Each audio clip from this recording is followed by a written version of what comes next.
आज पढ़ेंगे स्वाभिमानी बालक धर्मपद। कौन है जानते हो ना बच्चों?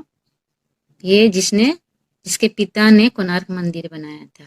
उसके बेटे का नाम क्या था? धर्मपद। और पिता का नाम बिशु महाराणा। चलो पढ़ते हैं। उस समय उड़ीसा के राजा थे लंगूला नरसिंह देव।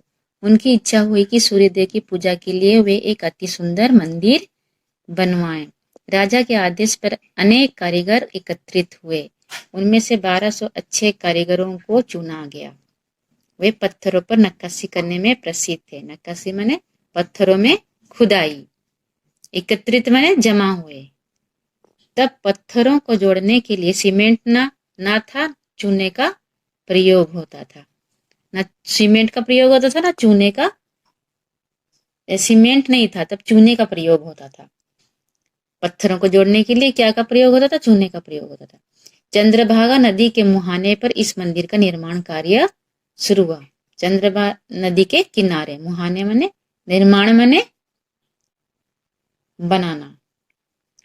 उसका आकार रथ का था। उसमें पत्थर से बने 7 घोड़े जोते गए। मंदिर के सिंहासन पर सूर्य नारायण की प्रतिमा स्थापित की गई। प्रतिमा मतलब मूर्ति। पूर्व में सूर्योदय के समय की प्रथम किरण प्रतिमा के चरणों में पड़ती थी। इस मंदिर के निर्माण का कार्य 12 वर्षों तक चलता रहा।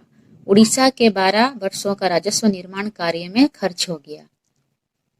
धीरे धीरे मंदिर, नाट्य मंदिर, मुक्शाला आदि बन गए। पेड़, लता, फूल, फल आदि, घोड़े आदि जीव जंतु, देवी देवता, नर नारी आदि की मूर्तियों से मंदिर बड़ा ही मनोरम दिखाई देने लगा। मनोरम माने सुंदर। फिर भी मंदिर पूरा नहीं हो पा रहा था। जितनी बार भी मंदिर पर शिखर कलश स्थापित करने की कोशिश की जाती वो गिर पड़ता था। मुख्य कारीगर थे बिशु महाराणा।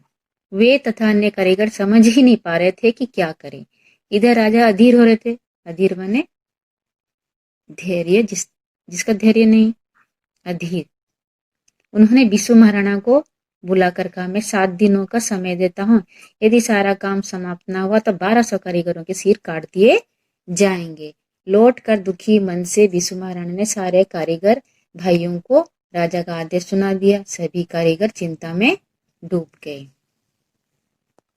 इधर बिशु महाराणा के मंदिर निर्माण के लिए घर छोड़कर आने के बाद उनके घर पर एक लड़के का जन्म लिया था। माँ ने उसका नाम दिया था धर्मपद। 12 वर्ष का होने पर उसके मन में पिता को देखने के लिए बेचैनी होने लगी। बेचैनी माने अधीर या बेचैनी माने अधीर। धर्मपद को अकेले छोड़ने की इच्छा माँ की ना थी, किंतु पुत्र की जिद के आगे उसकी ना चली। वह साहसी और निडर भी था। धर्मपद को उसके पिता पहचान ले, इसलिए माँ ने अपने घर के बेर साथ में दिए थे।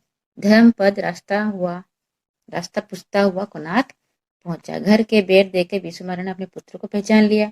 आनंदित होकर उसे गले लगा लिया। धर्मपद ने ध्यान दिया कि उसके पिता बहुत परेशान हैं। उसने कारण पूछा। बिशु महाराणा ने धर्मपद से सारी घटना बताई।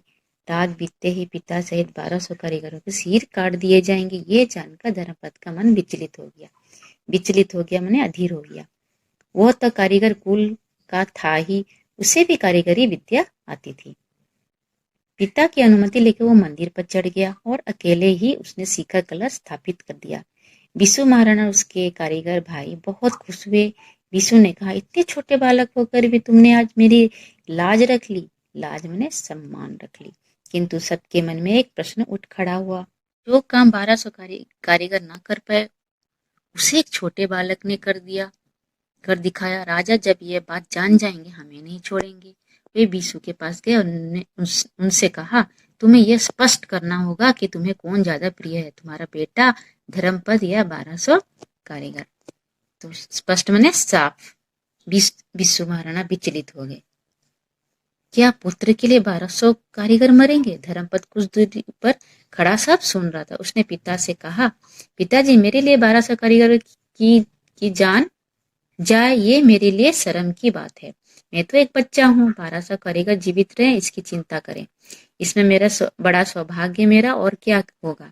एक दिन सबको तो मरना ही है। आप अधीर ना हो। अधीर मैंने बेचैन। हंसते हुए मुझे विदाई दे। यह सुनकर बिशु स्तब्ध रह गए, माने चुप हो गए। वो कुछ ना कह सके। धर्मपद ने पिता के पीठ छुए। उसने कहा, माँ के साथ मेरी अब भेंट ना होगी। भेंट माने मुलाकात।